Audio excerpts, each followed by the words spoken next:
Y es maravilloso que podamos nosotros saber que una de las verdades más importantes que necesitamos conocer para vivir realmente en libertad, en seguridad, en esperanza, es conocer qué grande es Dios. No fue hasta que Isaías pudo tener una visión de Dios sentado con las faldas que cubrían todo el templo y oír los querubines que decían: Santo, Santo, Santo, Señor Dios omnipotente, Dios de los ejércitos. No es hasta ese momento en que Isaías pudo ver su propia pecaminosidad.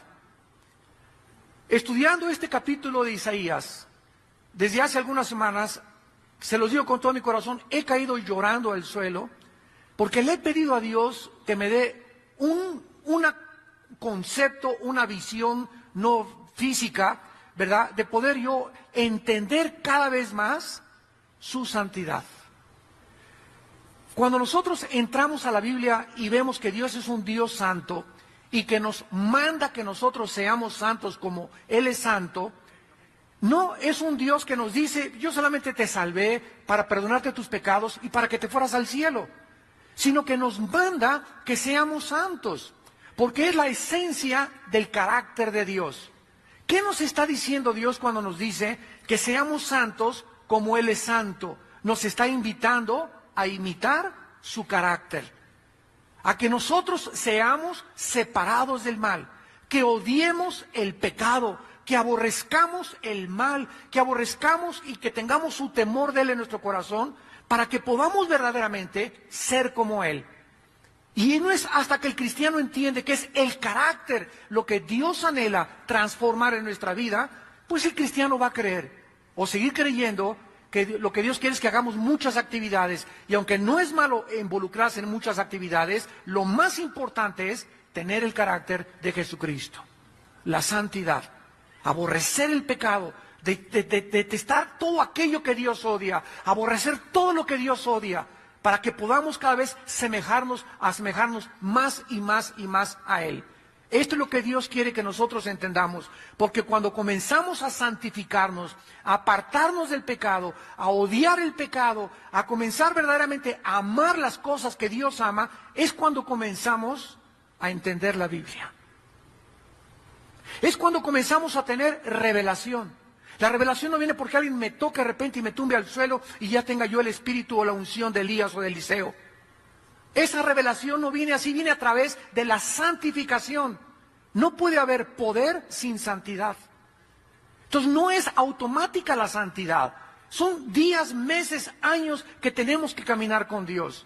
Y cuando caminamos con Dios en santidad, no solamente nos da revelación, sino que comenzamos a caminar con una seguridad en la vida, con una confianza en la vida. Podemos decir: confía en Dios y haz el bien, y habitarás en la tierra y serás apacentado de la verdad. Deleítate a sí mismo en Jehová, y Él te concederá todas las peticiones de tu corazón. Encomienda a Jehová tu camino y confía en Él, y Él hará. No te exaltes, no te alarmes, no tengas ningún intento de hacer el mal, ni de envidia, ni de temor por las cosas que están pasando, porque Él exhibirá tu justicia como la luz y tu derecho como el mediodía. Y cuando podemos verdaderamente esas promesas apropiárnoslas, amanecemos y le decimos: Señor, gracias a Dios que yo no soy Dios.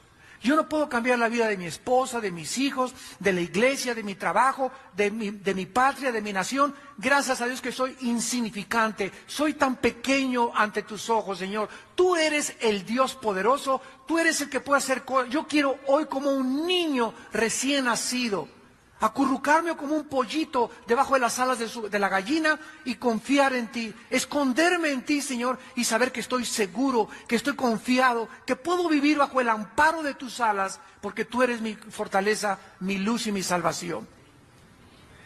Esa es la vida que Dios quiere darnos. Es una vida en abundancia, es una vida librados del temor, de la inseguridad, de la incertidumbre. Es una vida donde verdaderamente hemos entrado al reposo de Dios. Veamos pues que al conocer entonces a Dios en la Biblia y su asombrosa grandeza, vamos a vivir con esperanza y con seguridad. Y para asegurarnos de estas verdades y de que Él va a cumplir sus promesas, vamos a ver a continuación la lista de las cosas que el Espíritu Santo nos enumera acerca de qué grande es nuestro Dios. Número 1, en el versículo 12, Dios es más grande que el universo que Él ha creado. Dios es más grande que el universo que Él ha creado. Escuchen las preguntas que el Espíritu Santo nos hace. ¿Quién midió las aguas con el hueco de su mano y los cielos con su palmo? Con 3 dedos juntó el polvo de la tierra y pesó los montes con balanza y con pesado los collados. Vemos nosotros que en una comparación, como no puede usar Dios ninguna otra imagen ni ninguna otra ilustración, dice que todas las aguas de los océanos, de los ríos, de las lagunas, que los abismos que están dentro de la tierra, todo absolutamente lo que está aquí en este planeta, es como si Él las tuviera en sus manos. No es nada más que una gota en sus manos todas las aguas de los océanos. Todos los cielos, las estrellas, los planetas y las galaxias no son más grandes que la palma de su mano. Entonces ponte esto en la imaginación. Imagínate así a Dios como un gigante increíble, con los millones de billones de billones de billones de galaxias que existen, con las estrellas que son 500,000 veces más grandes que el Sol. Estrellas 500,000 veces más grandes que el Sol. Para que tengas una idea, la Tierra cabe 1,000,000 de veces dentro del Sol. Nuestro planeta cabe 1,000,000 de veces dentro del Sol. Y el Sol tiene estrellas que son más grandes que él, 500,000 veces más. O sea, ni siquiera en nuestra imaginación podríamos asimilarlo. Ese Dios con todo ese universo vasto que existe, lo tiene en su mano. Así de grande es Dios. Y todo el peso, dice la Biblia, con 3 dedos juntó el polvo de la tierra. O sea, todo el polvo y toda la tierra que existe en este planeta está matemáticamente calculada por Dios. No hay más tierra que agua, ni más agua que tierra. Exactamente, Dios hizo la capacidad y en las balanzas pesó, dice la Biblia, con 3 dedos el polvo y los montes con balanzas y con pesa los collados. Cuando Dios diseñó, dice el Job 38, los ángeles estaban alegrándose, viéndose todo lo que Dios hacía. Y Dios puso cordel, puso medidas como un arquitecto. Esto va a tener tanta longitud, esto va a tener tanta anchura, todo el diámetro de la tierra, el movimiento de la tierra, para que el agua no se salga cuando gire la tierra, para que las aguas no lleguen a las playas e inunden las ciudades. Las playas, las aguas de los océanos llegan a un límite y ahí se paran. ¿Por qué los océanos no se van contra las ciudades? Porque Dios les puso un límite. Dios calculó todo, los collados, los montes, el polvo, las aguas. Es un Dios infinitamente sabio. Como dice en Génesis 1:1, en el principio Dios hizo los cielos y la tierra. Dice en Hebreos 1, del 1 al 3, Dios, habiendo hablado muchas veces y de muchas formas en otros tiempos por los profetas, ahora nos ha hablado por su Hijo Jesucristo, a quien hizo el heredero de todo y por quien asimismo hizo el universo, el cual es el resplandor de su gloria, y habiendo hecho la purificación de nuestros pecados, se sentó junto al Padre, y Él es el que sostiene todas las cosas con el poder de su palabra. Este es el Dios que nosotros estamos sirviendo, un Dios increíblemente vasto, maravilloso, inmenso para nuestra capacidad que tenemos. Pero no solamente eso, sino que a ese hombre que crucificaron hace 2000 años, es por quien Él hizo todo lo que existe, y ese hombre que resucitó es el que está sosteniendo el universo con el poder de la palabra que tienes ahí en tu silla y que tengo yo en mis manos. La palabra de Dios. Cuando vengo a la palabra de Dios, tengo que tener reverencia, porque sé que cualquier cosa que yo lea de la Biblia es Dios, el Dios omnipotente y poderoso, el que está hablando a mi vida. Y que lo que Él me está diciendo es la verdad. Y que tengo que creerlo con todo mi corazón y con toda mi alma. Si digo que realmente tengo fe, tengo que creer y tengo que obedecer. Porque si no, sería como la persona que se mira en un espejo y se olvida cómo era, y así es el que ve la palabra y se olvida lo que Dios le dijo. En segundo lugar, dice el versículo 13 y 14, que Dios es más grande que cualquier maestro o consejero del universo. ¿Quién enseñó al Espíritu de Jehová o le aconsejó enseñándole? ¿A quién pidió consejo para ser avisado? ¿Quién le enseñó el camino del juicio o le enseñó ciencia o le mostró la senda de la prudencia? El conocimiento de Dios, el entendimiento de Dios y su justicia son infinitas. Él no necesita absolutamente que nadie, ni Descartes, ni Demóstenes, ni Platón, ni Aristóteles, ni los filósofos, ni los escritores, ni los políticos, no hay ni un premio Nobel, no hay ningún líder, no hay ninguna persona que jamás haya nacido, no hay nadie en el universo, ni los ángeles que son infinitamente más sabios que nosotros, ni los querubines que están todo el día diciéndoles santo, santo, santo. No existe nadie en el universo más grande en conocimiento que Dios. Así que si nosotros tenemos ese Dios que conoce todas las cosas, significa que Él conoce también nuestra vida. Y esto, ¿verdad?, funde nuestros fusibles, porque dijo Cristo que aún los pelos de nuestra cabeza estaban contados. Que los pajarillos del campo que valen 1 peso o 2 pesos, cada pajarito que se cae o cada pajarito que se muere, Dios sabe lo que le está pasando. Cuando un insecto, cuando una mosca la agarras y la matas, Dios sabe que mataste una mosca. Dios sabe que mataste un mosquito. Las hormiguitas que tú pasas y que tú las pisas, Dios sabe que fueron 375 hormigas las que pisó tu chancla. Este es el conocimiento de Dios. Los mismos átomos que forman la materia, los electrones y los protones y los neutrones que giran a una velocidad vertiginosa, Dios les dio esa velocidad. Y no hay un átomo que no se salga, un planeta que no se salga, sin que Dios no lo sepa. Este es el conocimiento de Dios tan maravilloso que existe. ¿Quién pues se puede atrever entonces a decirle a Dios, ¿por qué permite las tragedias? ¿Y por qué permite los tsunamis? Y si tú fueras Dios, yo no permitiría que se hubieran muerto 10,000 personas en un terremoto. Espérame tantito. Cuando Dios nos creó a nosotros, significa que Él es soberano en nuestra vida. Y si Dios te dio la vida, Él te la quita en el momento que Él quiere, como Él quiere y cuando Él quiere. Así que si se mueren 10,000 en un terremoto, esas personas se tenían que morir algún día, pero no nos gusta que se mueran aplastadas. Esas personas que se murieron en el tsunami se tenían que morir algún día. Los que se cayeron en un avión se tenían que morir un día, pero nosotros queremos que Dios nos lleve a casa como nosotros queremos. Acostados en una cama, con una linda enfermera, con oxígeno, ¿verdad? Y sin ningún dolor, y de repente, vámonos, cerramos los ojos y estamos en su presencia. Desgraciadamente, tú no eres Dios. ¿Y tú le vas a enseñar cómo te vas a ir a la otra vida? ¿Tú le vas a aconsejar y le vas a decir que estuvo mal que Él permitiera la entrada del mal al universo? ¿Tú crees que el propósito de Dios, cuando Él tuvo de permitir que Satanás entrara y se rebelara contra Él, es más grande tu conocimiento y tu razón para que tú puedas decir, si yo hubiera sido Dios, yo no hubiera hecho eso? No hubiera permitido, de acuerdo a mi juicio, ese no puede ser un buen Dios porque permitió el mal en el universo. Eso es lo que tú dices, rata de aguapuerca. Ratón de 3 patas. No tanto, ¿verdad? Pero quiero llegar a estos extremos. O sea, de veras, ¿quiénes somos nosotros?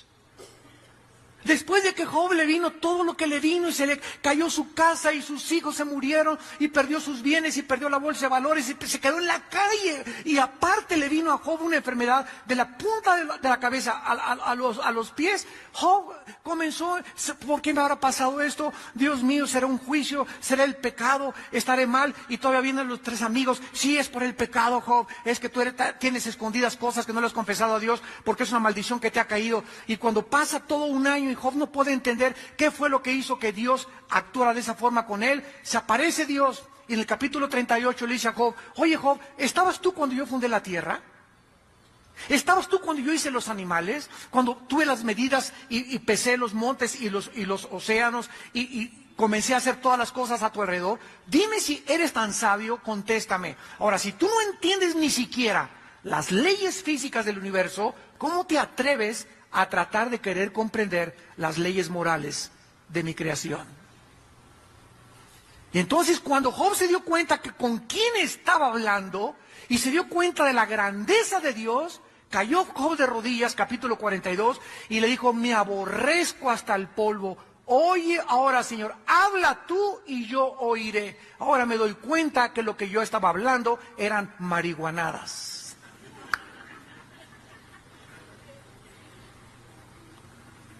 Dice en el libro de Daniel, capítulo 2, versículo 22, cuando Daniel tiene la revelación acerca del sueño, Dios revela lo profundo y lo escondido. Conoce lo que está en tinieblas y con Él mora la luz. En Romanos capítulo 11, cuando el apóstol Pablo habla acerca del misterio de por qué Israel ha sido puesto a un lado y la iglesia ha surgido ahora, pero que Dios no ha terminado con Israel y que dentro del plan de Dios está volver otra vez a levantar a Israel. Dice Romanos 11, versículo 33, oh profundidad de las riquezas, de la sabiduría y del conocimiento de Dios. Cuán insondables son sus juicios e inescrutables sus caminos. ¿Quién entendió la mente del Señor? ¿O quién fue su consejero? ¿O quién le dio el primero para que le fuese recompensado? Porque de Él y por Él y para Él son todas las cosas. A Él sea la gloria por los siglos. Amén. Pablo hizo lo mismo que Isaías. Lo mismo que Isaías. Oh, dice Pablo, si yo tratar de comprender todos tus misterios, ¿por qué haces esto? ¿Por qué haces aquello? ¿Por qué permitiste que este presidente surgiera en esta nación? Dios tiene un propósito para todo lo que Él está haciendo y para todo lo que Él permite. Y cuando nosotros entramos en su plan y entendemos sus caminos y sus pensamientos, entramos a ser dirigidos por el Espíritu Santo, porque todos los que somos hijos de Dios deberíamos de ser guiados por el Espíritu Santo y no por las corrientes del mundo. En tercer lugar, dice el versículo 15 al 17 de Isaías 40, que Dios es más grande que todos los imperios y que todas las naciones y que todos los gobiernos del mundo. He aquí que las naciones, versículo 15, les son como la gota de agua que cae del cubo. O sea, si tú tomas ahorita las 200 naciones que hay en el mundo, aproximadamente, creo que rebasamos las 200. Si tomamos todas estas naciones, Estados Unidos, China y todo, comparado con la grandeza de Dios, es como una gotita de agua. O sea, ¿y lo demás de la cubeta qué es? Nos ponemos a pensar, ¿verdad? Si una gotita son todas las naciones, ¿qué es lo que queda dentro de la cubeta? Todas las millones de galaxias, todas las cosas que ha hecho, comparado con todo lo que ha hecho, las naciones del mundo son como una mirrimiña, chiquitita, minúscula, insignificante gotita de agua. Y aquí vemos en la tierra a los gobernantes, y aquí yo, y vamos a tomar, y este es el camino, y este es el camino, no, es que esto y el otro. A Dios, no saquen la Biblia de la Corte de Justicia, que no haya oración ya tampoco en las escuelas, no nos olvidemos de Dios, separemos totalmente las cosas de Dios. El gobierno es una cosa y Dios es otra cosa. Cuando nos damos cuenta, en el Salmo 2, que eso fue lo que escribió David, que se juntan los gobernantes y los que se creen muy sabios, y dicen, rompamos de Dios nuestras ligaduras, echemos nuestras cuerdas, vamos a gobernar nosotros juntos. Desgraciadamente, señores sociólogos, antropólogos, criminólogos, etcétera, antropólogos, etcétera, etcétera, desde 1945, que se fundó la Liga de Naciones y que se cambió el nombre a Organización de Naciones Unidas, nunca han podido las Naciones Unidas detener las guerras, ni traer la paz, ni ningún organismo independiente mundial en el mundo. Hasta que Cristo regrese, no tendremos paz. ¿Por qué? Porque los seres humanos somos demasiado pequeños para resolver problemas que van más allá de nuestra capacidad finita intelectual para resolverlos. Tú no puedes atreverte a casarte sin Dios. Tú puedes atreverte a tener un novio si tu novio no es una persona entregada al Señor. Porque el matrimonio es para discípulos, para un hombre y una mujer que siguen los dos a Dios, porque si los dos siguen, van a llegar a Dios. Y mientras más sigan a Dios, más se juntan. ¿Por qué? Porque no puedes tú casarte con una persona que no sigue a tu mismo Dios. Entonces teníamos que entender eso, que Dios es un Dios que quiere que nosotros lo conozcamos y entendamos cómo piensa y por qué actúa como actúa. Para eso nos dejó la Biblia. Aquí encontramos los pensamientos y los caminos de Dios. En Primera de Crónicas capítulo 29, Primera de Crónicas capítulo 29, dice en el versículo 12, versículo 11 y 12, el rey David: tuya es, oh Jehová, la magnificencia, el poder, la gloria, la victoria y el honor, porque todas las cosas que están en los cielos y en la tierra son tuyas. Tuyo, Jehová, es el reino, y tú eres excelso sobre todos. Las riquezas y la gloria proceden de ti, y tú dominas sobre todo. En tu mano está la fuerza y el poder, y en tu mano el hacer grande y el dar poder a todos. Díganme ustedes, ¿por qué David era un hombre conforme al corazón de Dios? Porque era un hombre que conocía la grandeza de Dios. Y es increíble que a los 17 años David conocía tanto a Dios y meditaba tanto en el campo cuando tocaba su arpa y le componía himnos a Dios. Es increíble que a esa edad se haya enfrentado a un gigante llamado Goliat y que le haya dicho: tú vienes a mí con lanza y con espada y con casco y con armadura, pero yo vengo a ti en el nombre de Jehová de los ejércitos. Conocí a Dios. Cuando tú conoces a Dios y tienes esta sabiduría, dime, ¿quién te puede hacer frente en tu vida? Nadie te podrá hacer frente durante todos los días de tu vida. ¿Por qué? Porque cualquiera que te amenace en tu vida, cualquier temor que tú tengas inconsciente, el dinero que se levanta como un Goliat, o la falta de trabajo, o la falta, etcétera, etcétera, son problemas que Dios los conoce. Él conoce, Él es omnisciente, Él sabe qué necesitas, Él sabe qué necesito, Él sabe cuántos cornflakes tienes en tu alacena, sabe cuántos litros de leche te faltan, Él sabe todas esas cosas. Y Él suplirá todo lo que nos falta conforme a sus riquezas en gloria en Cristo Jesús. Pero ¿por qué muchas personas viven como viven? Porque no lo conocen ni tienen confianza en Él. Y se levantan: ¿qué comeré? ¿A dónde iré? ¿Y otro? Y comienzan la desesperación. Y Dios ve desde los cielos a sus hijos, ¿verdad? Que nos ve como peor que gotas de agua. Y dice: si tú quieres que yo entre en acción en tu vida y llene tus alacenas y puedas en casa, confía en mí. Confía en mí. Tú no puedes tener temor al mundo y temor de las circunstancias y temor de Dios, porque el perfecto amor echa fuera el temor. De donde el que teme vive atormentado. Y la humanidad ahorita, ven alrededor, nunca el mundo había estado tan desesperado como en la época que estamos viviendo. Ahora que vine yo de Dallas antier, la semana pasada, 37 personas en Dallas se suicidaron. Y estoy hablando personas de la clase media alta. Porque de repente se acabó su negocio. Los que invirtieron en la bolsa de valores, los que invirtieron acá, los que invirtieron allá, como todo es a crédito y todo es a crédito y todo es a crédito, se acaban los empleos, no tengo para pagar los intereses y lo que he pagado en 5 años han sido solamente los intereses, el interés principal de mi caso de mi carro. Ahora que ya no tengo ni siquiera para seguir pagando eso, ¿qué me queda? Se pegan un balazo, o se ahorcan, o se envenenan con algún veneno. Esto es lo que está pasando en el mundo. ¿Por qué? Porque la gente tiene sus ojos puestos en este mundo que es como el vapor y que el momento que Dios quiere sopla sobre el mundo y todo va a desaparecer. Pero nosotros lo conocemos a Él. Es un Dios que te ha dicho: no, nada te faltará, nunca te abandonaré. Estaré contigo y a la diestra de tu mano te levantaré y te fortaleceré. Los que piensen mal contra ti, piensan mal contra mí, dice el Señor. Yo soy tu escudo y tu fortaleza. Yo soy el Dios de tu salvación. ¿Por qué entonces vives como vives? ¿Por qué has recurrido inclusive a las pastillas tranquilizantes, al alcohol, a las drogas, a la coca, buscando anestésicos? Porque no puedes enfrentar la realidad, porque no sabes quién soy yo. Y me dices de la boca para afuera que eres cristiano. El Dios de los siglos, el Dios de nuestra fortaleza, es el Dios que hizo el cielo y todas las cosas, y el que tiene cuidado de nosotros. En el libro de los Hechos, capítulo 17. Pablo se enfrenta a los griegos filósofos, sabios de su época.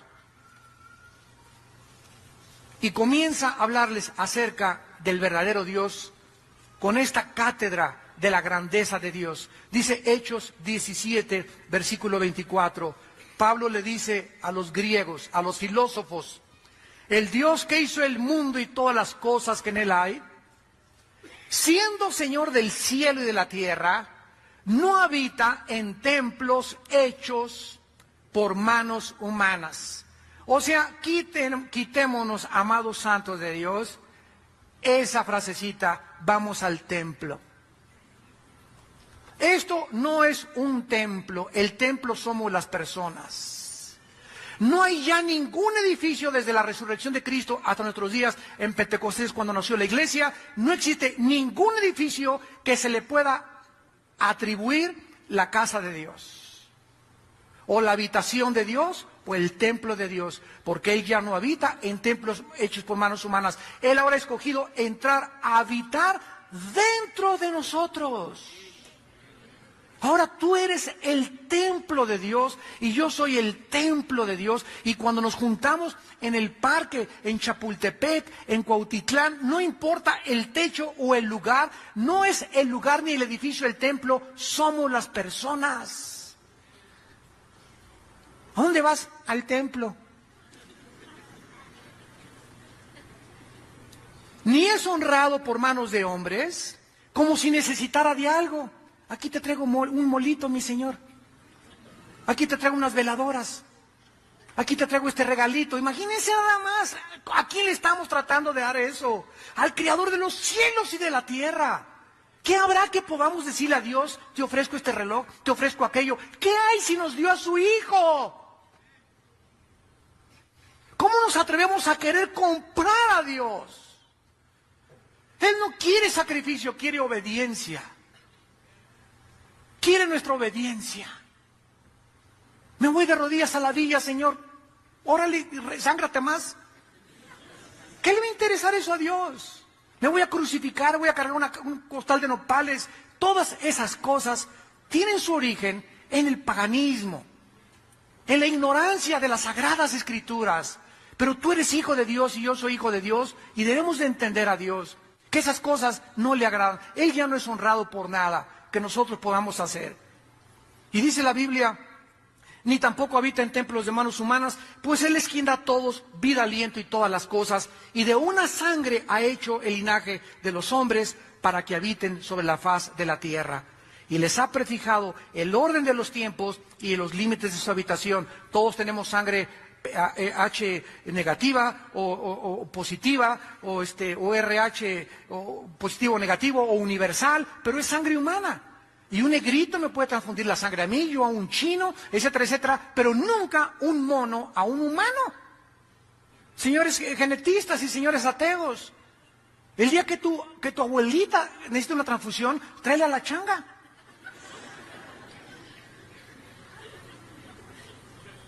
La misma composición de los cromosomas y la misma composición del ADN que tenemos nosotros, el código genético hereditario, impide que nosotros podamos cambiar de una especie a otra especie. Y esto fue escrito antes de que se descubriera en 1860 la ley de la herencia por Gregorio Mendel. Más de 18 siglos antes, el apóstol Pablo les dijo a los filósofos, a los que se creían muy sabios, ¿sabe una cosa? Todos los seres humanos somos una sola raza. No hay raza amarilla, no hay raza negra, no hay raza anglosajona. Somos una sola raza, somos la raza humana. No, la raza de los indios, la raza de los negros, no, somos una raza todos, porque todos tenemos sangre humana. No hay ninguna especie subhumana. ¡Qué maravilla de la Biblia! Para que habitemos en la tierra, Dios nos dio esta sangre, no en la luna, no en Marte. Ahí están buscando luna de miel en la luna, imagínense nada más cambiarlo por Cancún. Imagínense nada más ir con escafandra ahí o a Marte, a la luna de miel, a la luna. Están ahí apartando lugares para el año 2010-2012. ¿Qué canica? Yo la luna de miel, lo que menos quieres hacer es una escafandra. Te va a estorbar. Imagínate con todo ese traje de astronauta, ¿no? En la luna de miel, que en traje de baño, ¿verdad? Y nos ha prefijado el orden de los tiempos y los límites de la habitación. De acuerdo a este versículo, el hombre nunca conquistará el espacio. nos ha preordenado para que vivamos en este mundo. Y en 1945-43, Alberto Einstein, cuando descubrió su fórmula E igual a mc al cuadrado, descubrió que por la velocidad y por el tiempo el hombre jamás llegaría fuera de ninguna galaxia. Porque si tú te vas ahorita en una nave a Marte y cuando regreses, tu esposa va a tener 15 años más que tú. Porque el tiempo no existe en el espacio igual que aquí en la Tierra. Y además la velocidad. Tendrías que ir a la velocidad de la luz para llegar casi en 5,000 años a la más cercana galaxia. Entonces, Dios lo había dicho ya con cientos de años de anticipación.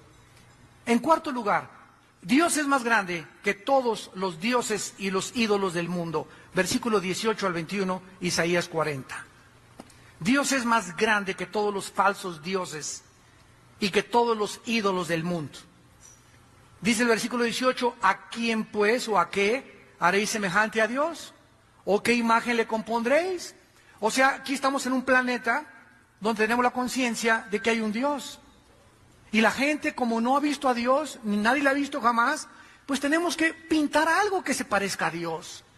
Y dice Dios, pero ¿cómo puedes tú ir y cortar un pedazo de tronco y hacer un mono con el pedazo de tronco, con tu machete y con tus instrumentos, y poner en ese tronco que tú hiciste y que tú labraste como carpintero, y después de esa imagen del tronco, o de yeso o de cemento, a lo que tú hiciste con tus manos, hincarte y rendirle culto a esa cosa que no ve, que no oye, que no camina, que no siquiera tiene pensamiento?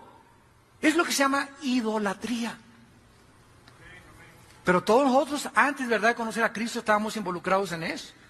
Y llegábamos y nos hincábamos delante de las imágenes, y ahí está la Virgen, y ahí está San Judas Tadeo, y ahí está esas cosas, ¿verdad? ¿Cómo podríamos nosotros a esas imágenes, a esos hombres, compararnos con Dios, el Dios del universo? ¿Cómo podríamos asemejarle y tener la herejía, la mente herética para compararlo con ese Dios? Dios ya había desafiado a Israel hace 2700 años. ¿A quién me quieren comparar? ¿Qué imagen me pueden poner ustedes si no saben ni cómo soy, más que soy espíritu? El artífice, o sea, los escultores, preparan la imagen de talla, versículo 19. El platero le extiende el oro y le funde cadenas de plata. El pobre escoge para ofrecerle madera, que no se apolilla hasta con eso. Se busca un maestro sabio que le haga una imagen de talla que no se mueva. Esta es la idolatría. Andamos buscando a quién adorar. ¿Por qué? Porque traemos dentro del alma la eternidad.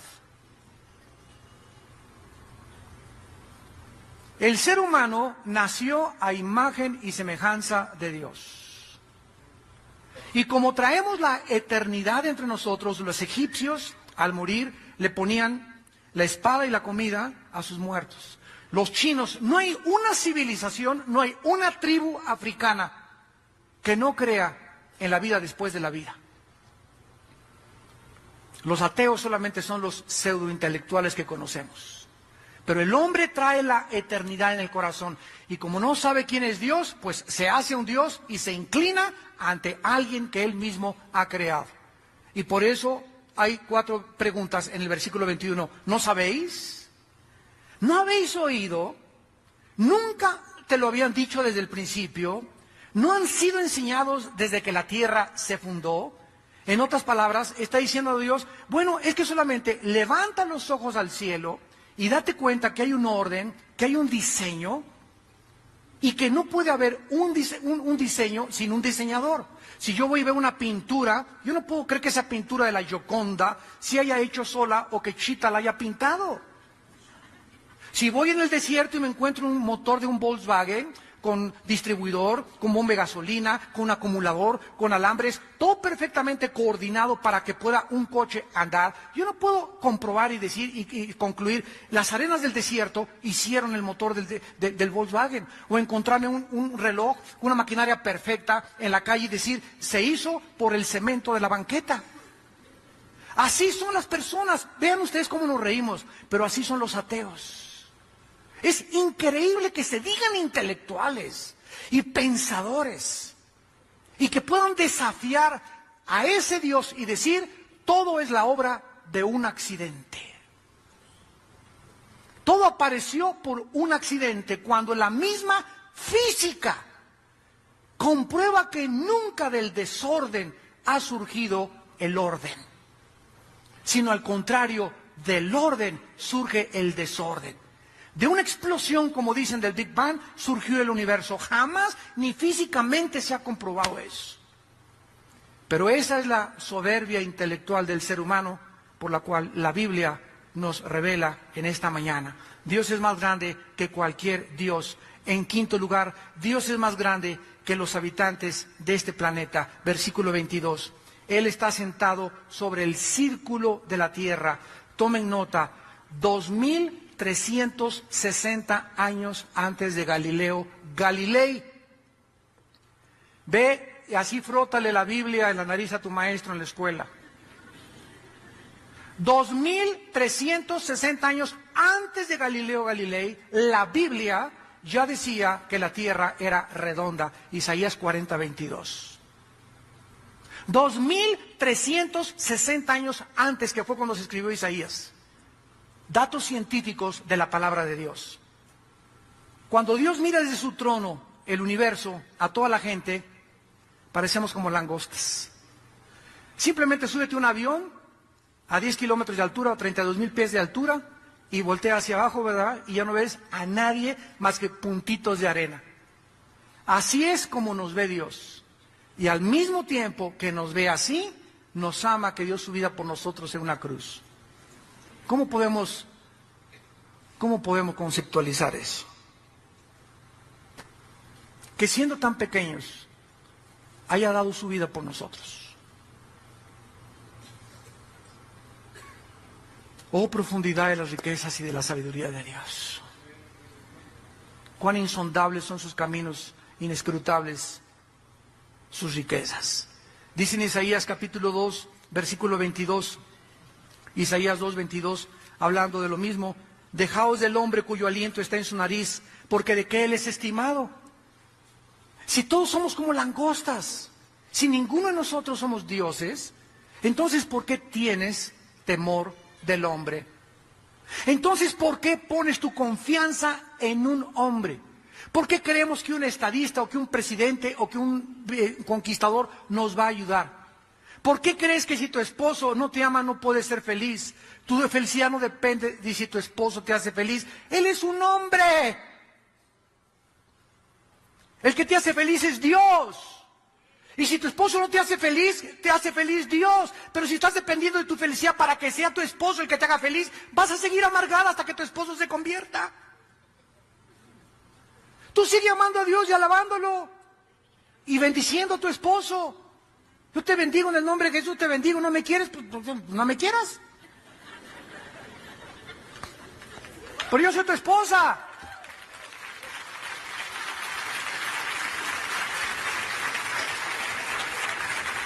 Tenemos que entender, igual en el noviazgo, ¿verdad? Ay, este es para mi novio, ¿y yo qué voy a hacer? ¿Y los chochos? ¿Chochos por ese baboso?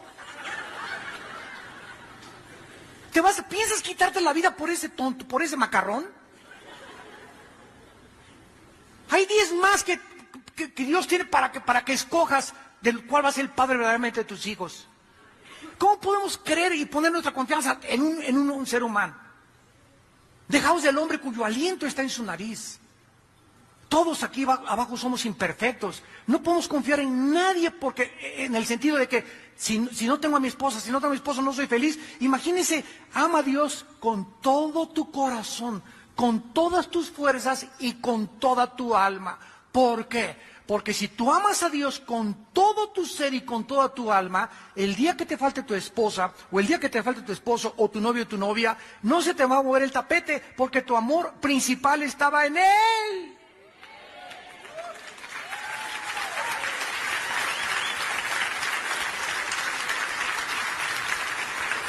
¿Se dan cuenta de la sabiduría de Dios detrás de los mandamientos que nos da? ¿Por qué nos ordena lo que nos ordena Dios?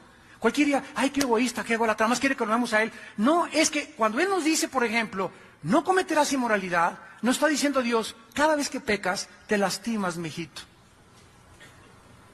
Cada vez que pecas, te estás lastimando, te estás hiriendo.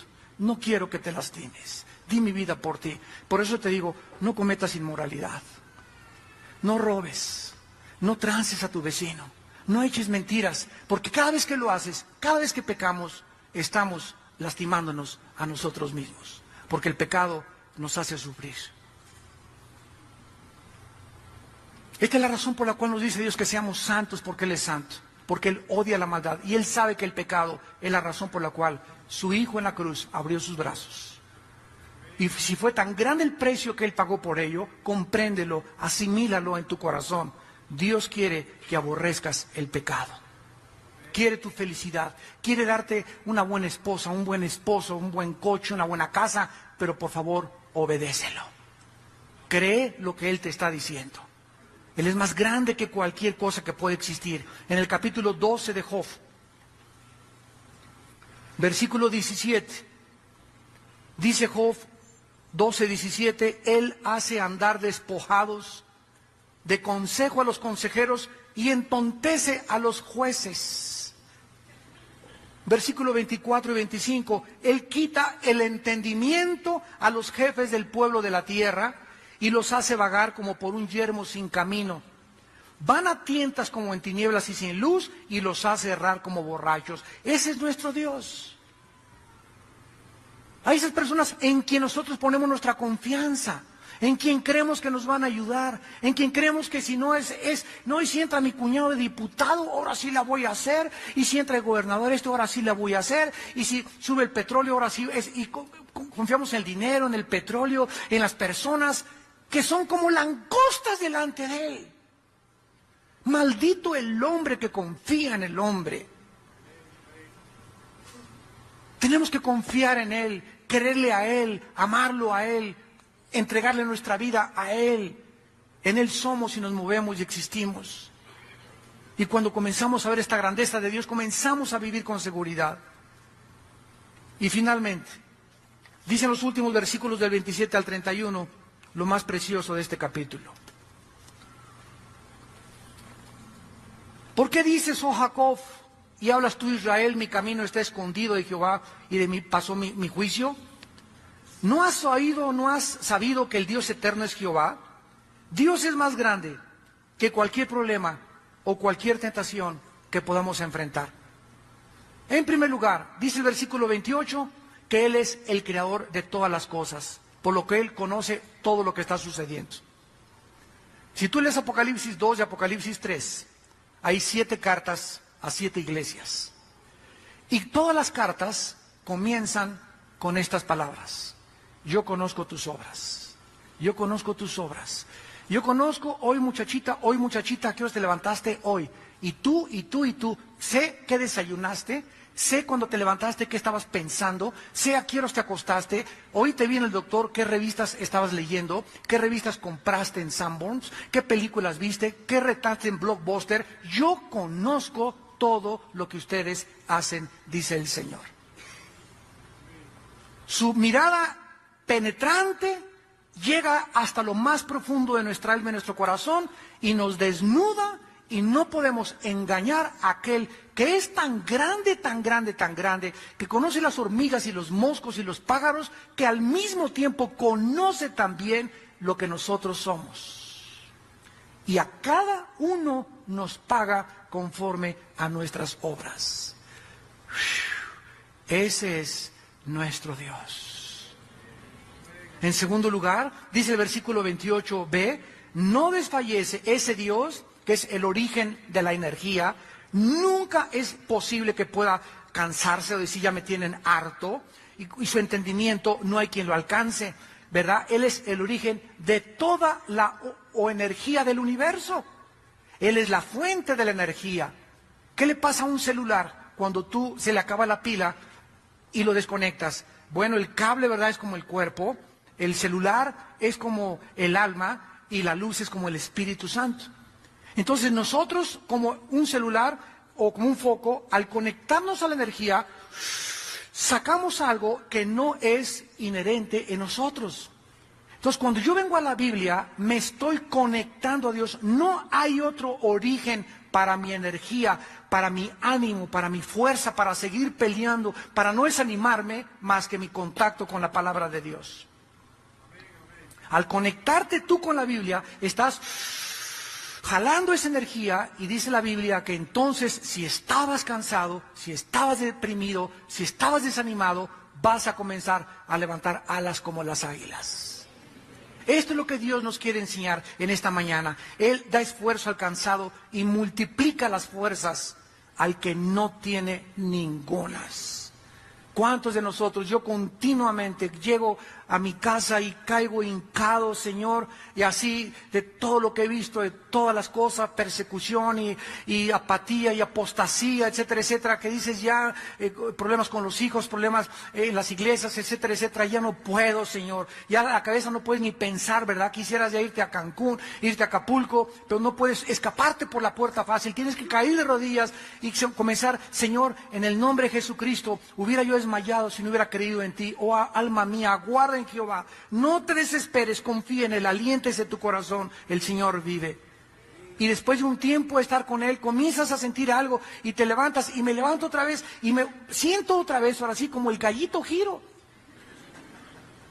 Pero ¿de dónde viene esa energía, verdad? Es sobrenatural. No voy con el tequila ni con el alcohol, porque es lo que hace mucha gente. No, con el tequila eso me va a dar ánimo, ¿verdad? O un pericazo de coca, o un bachichazo de la mota de la Golden de Acapulco. Todas esas cosas son anestésicos falsos. ¿Por qué la gente recurre a esas cosas? Porque no conocen a Dios. Pruébalo, dice el Señor, pruébame. Pruébame cuando te sientas así. No agarres la botella, no agarres la droga, no agarres las pastillas tranquilizantes, híncate y dame a conocer todas tus peticiones, y la paz de Dios, que sobrepasa todo entendimiento, guardará tus pensamientos y tu corazón en Cristo Jesús. Él guardará en completa paz a aquel cuyo pensamiento en él persevera, porque en él ha confiado. Isaías 29. Mi paz les dejo, mi paz les doy. ¿Qué es lo contrario a la acidez estomacal? ¿Qué es lo contrario al estrés? ¿Por qué la gente está estresada? ¿Qué es lo contrario a los problemas de las úlceras y de los ataques cardíacos? Lo contrario es la paz. Una persona que está estresada se comienza a enfermar del hígado, del páncreas, te sube la presión, afecta tu sistema nervioso. Dicen que cuando se muere una persona, tu estrés está como en 200. Cuando hay un divorcio, tu estrés está como en 250. Y hay una cadena que han hecho, ¿verdad?, de ver qué es lo que produce más estrés en la vida de un ser humano. Manejar simplemente son como 30 o 40 grados de estrés. Nada más manejar en el periférico.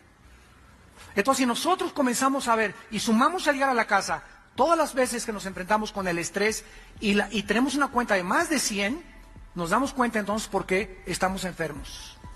Y llega el hermano, ¿verdad? Toque mi panza, hermano, en el nombre de Jesús. Reprenda el espíritu que tengo aquí adentro. Sáname, Señor. Y nuestro problema es que no tenemos paz con Él. ¿De qué te sirve que Dios te tumbe ahorita y que te sane? Si vas a llegar a tu casa y vas a vivir igual, vas a seguir comiendo igual, vas a seguir pensando igual. Dios no es la varita mágica de Aladino. Pum, pum, pum, pum, pum, pum, pum, pum. Sano, sano, sano, sano, sano, sano. ¿Qué es eso? Ni la India María hacía eso. Y aquí terminamos y dice el versículo 28, no has sabido, no has oído que el Dios eterno es Jehová, el cual creó los confines de la tierra, como ya nos lo explicó anteriormente. No desfallece ni se fatiga con cansancio, y su entendimiento no hay quien lo alcance. Él da esfuerzo al cansado, multiplica las fuerzas al que no tiene ningunas. Los muchachos, casi como que están jóvenes y 18 años, por más que sean jóvenes, se fatigan y se cansan, porque son humanos. Los jóvenes también se flaquean y caen, pero comparándonos con los jóvenes, que ya no pueden, a los 18, 20 años parecen viejitos de 35 y 40, los que esperan en Jehová. Aquí está el centro y el núcleo de toda nuestra conferencia. La palabra esperar es la palabra hebrea kavá, que significa unir dos cosas o pegar dos cosas. Los que están así con Dios son los únicos que van a poder levantarse y enfrentar lo que nos queda de vida y las batallas que nos están esperando, porque están unidos con Él, y cuando estás unido con Él, Él es quien pelea tus batallas. Porque separados de mí, nada podéis hacer. Enfréntate a tu matrimonio sin Dios, enfréntate a tu trabajo sin Dios, haz un negocio sin Dios, sé padre sin Dios, sé madre sin Dios, haz lo que quieras sin Dios, y la ruina te está garantizada adelante de tu vida. Porque fuimos creados para caminar con Él. Fue el secreto de la vida de Jesucristo. Dice Marcos 1:35 que aún no amanecía y se levantaba para hacer contacto con su Padre y se iba a orar en la madrugada. Y cuando los discípulos vieron a Cristo que echaba demonios y sanaba enfermos y resucitó a los muertos, ¿saben una cosa? Los discípulos descubrieron cuál era el secreto de Jesús. Y sabían que el secreto de Jesús estaba en la oración. Y por eso nunca le preguntaron, enséñanos a sacar demonios o enséñanos a sanar. La única pregunta que le hicieron los discípulos a Cristo fue, enséñanos a orar. Porque sabían que ahí estaba el secreto del poder de Jesús, en su vida y en su comunión con su Padre. Y las águilas es el ejemplo que usa el Espíritu Santo, porque las águilas son las únicas aves de los gavilanes, cóndores, todos los opilotes.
rolling in the deep.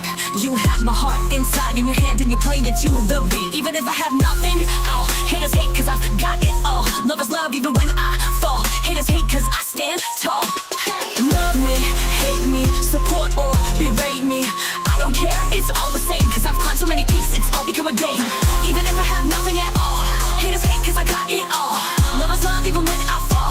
Haters hate cause I stand tall. Love me, hate me, support or berate me, I don't care, it's all the same. Cause I've climbed so many peaks, it's all become a game.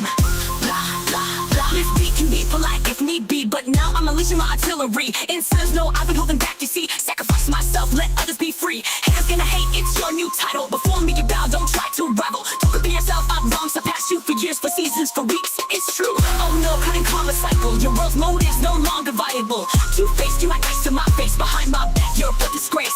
Your thoughts pitiful and frightening. Tasted success, now you're enlightening. Think you're a god after dessert. Sorry, I'm not that naive or hurt. I know what's fake and what's real. Could have had it all, rolling in the deep. You had my heart inside in your hand and you played it to the beat. We could have had it all, rolling in the deep. You had my heart inside in your hand and you played it to the beat. My name is not she, action show my drive. But for no problem can't survive. On the first place trophy I left my mark. I got the work, I got the money, I got the respect. I got reborn, breathing air, feeling gravity's pull. Nothing matters but moving forward, that's my rule. Proving myself again and again. This victory is truly mine to attain. Where will I live? In your eyes. Watch closely as another storm will rise. I won't accept anyone's disdain. No way, okay, nothing can explain how hard I've worked for this success. No way, okay, every drop of sweat is for progress. Persistent, you get a mix of struggle and regret. Shining light gripping me. Another night on big success leads the way.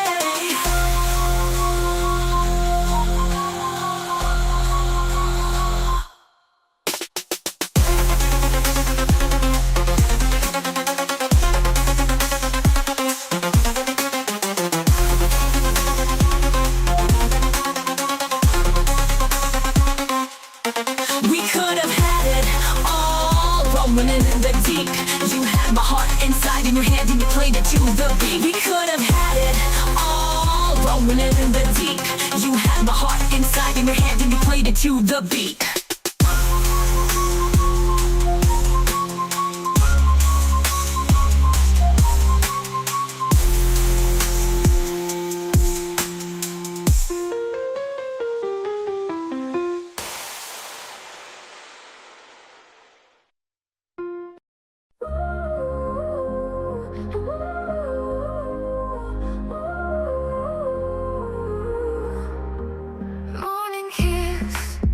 Soft and sweet, a new day's bliss. Midnight bliss, underneath the moon, soft kiss. Hold me tight, in the dark you're my guiding light. Can't resist, in your arms everything feels right. Ah, and every touch my heart ignites it new. My love, there's no more fight. You are a star, in the world you're the brightest spark, shining bright, illuminating every darkened night. In my heart, with you loves a work go on all the night. In your embrace I take flight. Ooh, in your light I find my way. Every moment I want to stay. Whisper close, soft secrets that only we know. Feel the glow, in your presence time moves slow. Touch my soul, your love's the fire that makes me whole. Let it shows, together let our true selves unfold. I'm alone, every whisper all our story told. In your eyes, my heart's been sold. You are a star, in the world you're the brightest spark, shining bright, illuminating every darkened night. In my heart, with you loves a work go on all the night.